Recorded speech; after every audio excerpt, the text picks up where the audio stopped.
obra-prima da arquitetura portuguesa do século XVI, classificado como monumento nacional e inscrito na lista de Patrimônio Mundial da Unesco, o Mosteiro dos Jerônimos é um monumento de tirar o fôlego.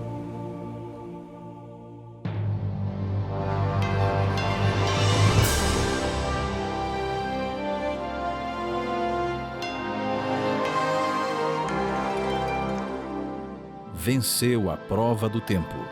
O livro de Deus, a Bíblia, ainda relevante neste mundo complexo. Está escrito Canadá, partilhando mensagens de esperança ao redor do mundo.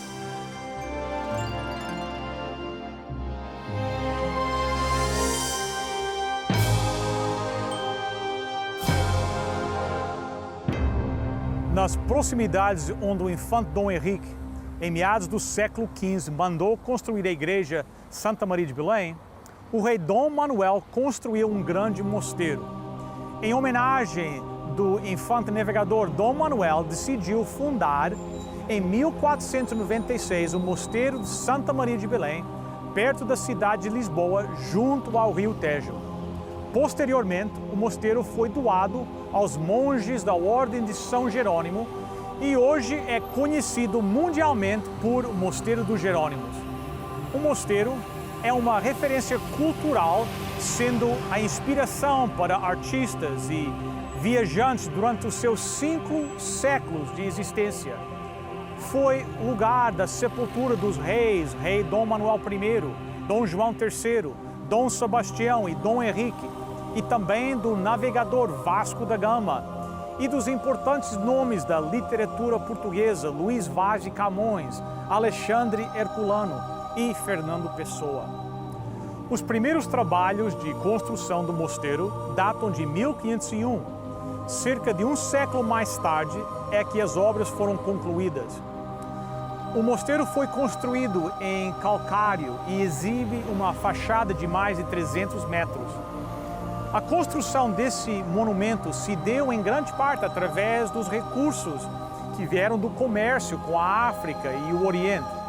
Considerado como referência e joia do estilo manuelino, o Mosteiro dos Jerônimos integra elementos arquitetônicos góticos e do Renascimento. Esta notável peça é a joia da identidade e cultura portuguesa. Se seres humanos são capazes de criar monumentos como este, você pode imaginar o que o nosso Deus é capaz de fazer? A Bíblia nos fala do céu e de uma cidade, a Nova Jerusalém, que foi planejada e construída pelo próprio Deus para os seus filhos. Cristo prometeu: na casa do meu Pai há muitos quartos, eu vou preparar um lugar para vocês. Se não fosse assim, eu já lhes teria dito. E depois que eu for e preparar um lugar para vocês, voltarei e os levarei comigo, para que onde eu estiver, vocês estejam também.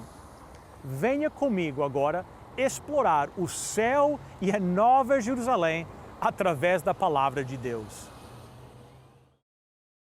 É aqui que nós encontramos todas as respostas para as perguntas da nossa vida, incluindo a pergunta: o céu, onde é e como é que nós vamos chegar lá? Felizmente, a Bíblia fala a respeito do céu e fala de maneira muito clara. João, o apóstolo, está lá naquela pequena ilha de Patmos, perto da costa da Turquia, e a Bíblia diz que Deus mostrou para João, numa visão, a cidade santa. A Nova Jerusalém, que a Bíblia chama. Vejam o que a Bíblia diz. Apocalipse, capítulo 21, verso 1. Então vi um novo céu e uma nova terra, porque o primeiro céu e a primeira terra passaram e o mar já não existe. João viu a cidade de Deus. Ele viu, era algo que ele acreditou. Aliás, todos os profetas bíblicos acreditavam que Deus um dia ia restaurar esta terra da forma que devia ter sido se o pecado nunca tivesse entrado. Por que Deus precisa restaurar? Porque o homem tem acabado com a terra, nós temos contaminado o ar através da poluição, nós contaminamos as nossas águas, as comidas. O mundo é repleto de violência, pornografia e tudo quanto é mal. E Deus, a promessa de Deus é que Ele vai restaurar a terra como era no Jardim do Éden. Ele vai conseguir voltar tudo como se o pecado nunca tivesse entrado. Um lugar perfeito para os filhos de Deus, para aqueles que aceitaram a oferta da redenção de Jesus Cristo. Imagine Deus restaurando esta terra, restaurando os filhos de Deus. Imagine viver a vida com juventude. É difícil ficar velho, envelhecer, não é? Eu tive a oportunidade hoje de ver alguns amigos aqui que eu conhecia lá em Toronto, quando eu era mais jovem. Já passaram vários anos, né? E eu falei para eles, estou com 48 anos. 48, isso é quase 50, quase meio século. É difícil, não é? É difícil ver os nossos pais envelhecerem. É difícil ver os nossos amigos. É difícil ver o lugar onde nós moramos envelhecer. Eu um dia, algum tempo atrás, fui visitar a casa quando meus pais imigraram para o Canadá, onde eles foram morar, onde eu nasci. E fui lá ver a escola onde eu andei naqueles primeiros anos. E estava tudo velho. E é difícil. E eu olho às vezes e gostaria de poder fazer as coisas novas de novo, mas eu não posso. Eu não tenho essa capacidade. Você não tem essa capacidade. Mas Deus tem. Ele diz que um dia Ele fará tudo de novo. Ele vai restaurar tudo quanto a humanidade perdeu. Deus prometeu a Abraão que seus descendentes iam herdar a terra. Eles iam herdar aquilo que Adão e Eva perderam, que Deus vai restaurar tudo do jeito que devia ter sido. Tudo com perfeição. E Adão, pela fé, a Bíblia diz, ele aceitou essa promessa de Deus. E ele esperou que essa promessa, ele acreditou que fosse um dia cumprido. Abraão, aqui nesta terra, era um peregrino, era um estrangeiro. O apóstolo Paulo, escrevendo, disse em Hebreus 11:10, porque Abraão esperava a cidade que Deus planeou e construiu. A cidade que possui alicerces que não podem ser o quê? Destruídos. Essa era a cidade que os patriarcas ansiavam. Essa era a esperança dos patriarcas. A Bíblia nos fala de Moisés. Moisés, que podia ser do faraó. Moisés, que podia ter escolhido se assentar num trono lá no Egito. Se assentar num trono dourado, dentro de um templo dourado, adorado por milhares e milhares de egípcios.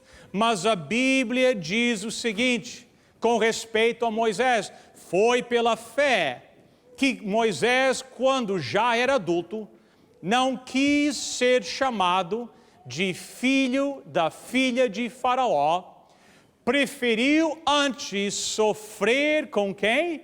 Com o povo de Deus, em vez de gozar por pouco tempo os prazeres do pecado.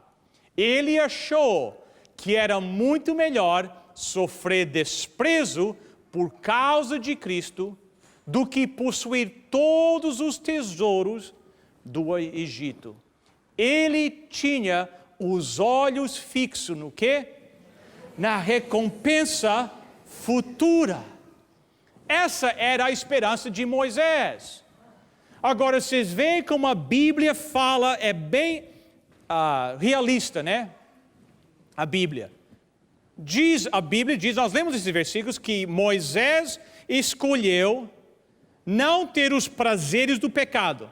A Bíblia fala claramente, o pecado traz prazer, mas é um prazer temporário, que no final te deixa vazio. E a Bíblia diz que Moisés preferiu não passar pelo prazer temporário do pecado, mas fixou os seus olhos naquilo que Deus tinha para ele no futuro. E todos aqueles patriarcas, todos eles, olhavam para a fé, por fé, para o futuro, na promessa que Deus ia cumprir. Hebreus 11:3 fala, todos estes morreram cheios de fé e não receberam as promessas que Deus tinha prometido, mas viram de longe, creram e abraçaram-nas e declararam que eram o quê? Estrangeiros e refugiados de passagem por este mundo. Que promessa é que estes patriarcas de Deus não receberam? Qual foi a promessa que eles não receberam? Eles não receberam a promessa da eternidade do céu. Ainda. Eles morreram com a fé que um dia Deus vai cumprir a sua promessa. A certeza do céu é algo que você pode agarrar. Você pode sair deste local ou de qualquer local nesta noite com a certeza que aquilo que Deus prometeu, Deus vai cumprir. A Bíblia diz que ao terminar o milênio, um período de 1000 anos, a cidade de Deus vai descer do céu. A nova cidade, a nova Jerusalém, a Bíblia chama. Amigos, não importa qual passaporte você possui. Eu sou um cidadão do Canadá. Muitos de vocês são cidadãos portugueses, brasileiros, ingleses. Não importa. Não importa o passaporte que você possui, todos nós somos imigrantes estrangeiros aqui. Todos nós somos peregrinos aqui nesta terra. Esta terra não é o nosso lar, não é o nosso país. E cada vez que eu entro no hospital para orar ao lado do leito de alguém que está doente, essa ideia é reforçada que esta terra não é o meu país. Cada vez que eu escuto de um casamento que está desmanchando, eu sou relembrado que eu sou um peregrino aqui nesta terra. Cada vez que eu escuto a história de uma criança sendo abusada, eu digo, esta terra não é o nosso destino. Deus nos criou para algo melhor do que isso. E um dia Deus vai cumprir essa promessa. Hebreus 11, verso 14 diz, e aqueles que dizem isto mostram bem que procuram uma quê? Pátria para si mesmos. Mas agora procuram uma pátria melhor. Qual pátria? A pátria celestial. Portugal é um país muito bom. Vocês vivem num lugar muito bom. Mas Deus tem algo melhor para vocês. O Canadá é um país bom, um pouquinho frio, mas bom. Mas Deus tem melhor para mim. Você deseja uma pátria melhor?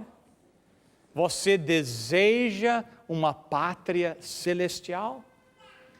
Que aquilo que Deus tem preparado para os seus filhos, nós nem podemos começar de imaginar.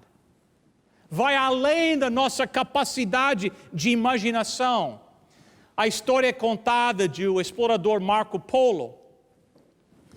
ele voltou a seu país depois de 21 anos no Oriente. Os seus amigos que tiveram com ele depois dele passar 21 anos no Oriente e escutavam as histórias de Marco Polo, eles pensavam que ele tinha enlouquecido, que ele tinha perdido a sua mente. Por quê? Porque ele falava de coisas que eles não entendiam. Ele dizia: eu vi pedras pretas que ardem. Eles diziam: Marco Polo ele está louco. Porque eles nunca tinham visto carvão. Ele disse: eu vi nozes, castanhas, do tamanho da cabeça de um homem. Eles diziam: coitado, ele enlouqueceu. Por quê? Eles nunca tinham visto um coco. Ele disse: eu vi serpentes que tinham 10 metros de comprimento, com a capacidade de engolir um homem inteiro. Eles diziam: coitado, ele enlouqueceu. Eles nunca tinham visto um crocodilo. A história diz que Marco Polo estava no seu leito de morte e um dos seus amigos chegou perto dele e disse: amigo, você está morrendo. Você não quer agora, como é que se diz, retratar tudo aquilo que você falou? Todas aquelas histórias que você contou? Agora seria a hora de fazer isso. E ele respondeu: tudo é verdade. Cada parte da história, de fato, nem metade foi contado. A Bíblia diz, 1 Coríntios 2:9, porém, como dizem as Escrituras Sagradas, aquilo que ninguém viu, nem nunca ouviu, e que jamais alguém pensou que poderia acontecer, foram as coisas que Deus preparou para aqueles que o quê? Amam. A Bíblia diz: a nossa imaginação não tem a capacidade para imaginar aquilo que Deus tem preparado para nós. O olho humano nunca viu o que Deus tem preparado para nós. O ouvido humano nunca escutou o que Deus tem preparado. É além da nossa capacidade.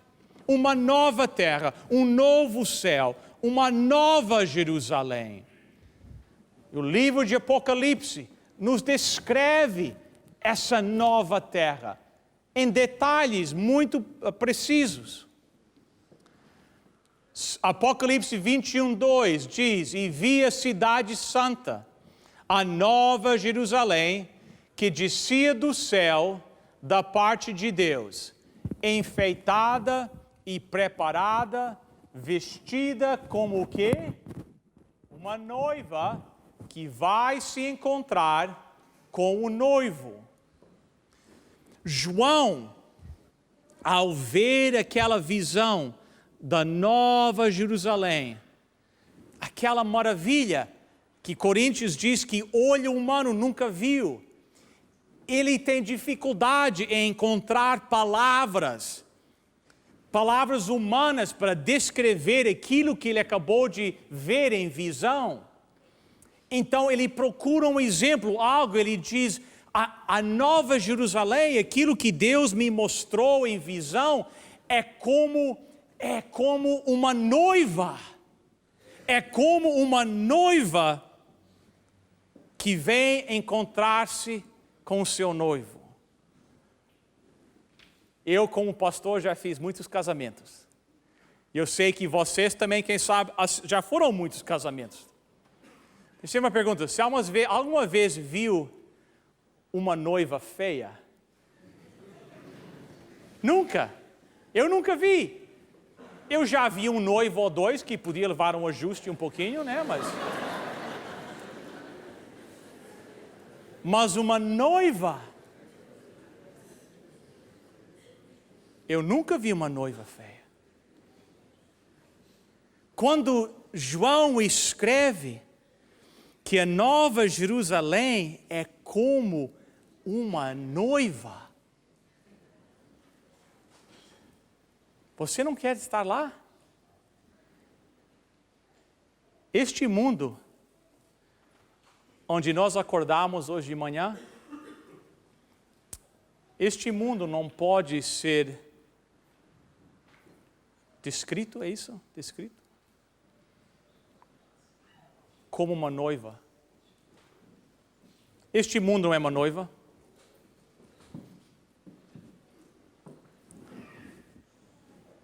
Existe uma parte do nosso mundo hoje onde pais estão tentando entender por que sua filha morreu como resultado de abuso sexual. Este mundo não é uma noiva, mas o mundo que Deus tem preparado para os seus filhos é como uma noiva preparada para encontrar o seu noivo. João continua descrevendo a muralha da cidade, está construída sobre 12 fundamentos, nos quais estavam escritos os nomes dos 12 apóstolos do Cordeiro. Os apóstolos. Alguns anos atrás eu fiz um estudo sobre os apóstolos e a vida dos apóstolos. Os apóstolos eram homens comuns, homens que tinham as suas falhas, eles tinham as suas dúvidas, mas a Bíblia diz que os seus nomes vão estar nos fundamentos daquela cidade. Por quê? Por que que Deus vai colocar os nomes dos apóstolos daquela cidade? Que é uma demonstração para nós que essa nova terra, essa nova cidade, essa nova Jerusalém, não é um lugar preparado, que nós dizemos em inglês, para super saints, para os super santos. A Nova Jerusalém é uma cidade construída por Deus para pecadores que reconheceram a sua necessidade de um Salvador. É para homens e mulheres comuns, que nem você e que nem eu, que recebemos a oferta da redenção de Deus. Um lugar para pecadores redimidos.